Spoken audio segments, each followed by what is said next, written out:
Gift wrapping style number 2, kung saan naman magtitipid naman tayo sa tape. Ang technique dito, dapat tama yung size ng cut mo ng wrapper. So dapat nag-overlap yung horizontal. Tapos sa pa-vertical naman, kailangan lang nako-cover yung isang side. Ilagay mo siya dun sa gitna ng horizontal. Tapos yung sa vertical, dapat ma-cover lang yung height niya. Then i-fold mo na papunta sa'yo yung top. And then press mo dun sa may sides. Ifo-form mo lang bali yung crease dyan, carefully. Making sure na align yung mga edges. Ito, pakita ko sa iyo sa kabilang angle. Yan, ganyan lang siya. Then, press mo lang carefully para maganda yung lapat. Then, fold mo na yung sides towards sa harap. And yan, unti-unti makikita mo na na-form na yung mga pockets. May isa pang variation ng pag-fold yan ha. Papakita ko sa next video. Pero basically, the same lang naman yung magiging outcome. May mga pockets ka dyan.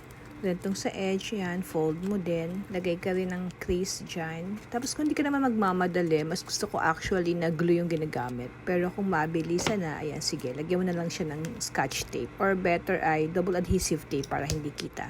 And since mahilig talaga ako sa ribbon, especially sa gold ribbon, ayan, pwede natin lagyan siya ng gold ribbon. And ayan, we're done. Pwede mo nang ilagay dyan yung gift tag sa pocket. Kung nakakaluwag-luwag ka naman, sipitan mo na rin ang cash. Or kung ano mang gusto mong pa-surprise dyan.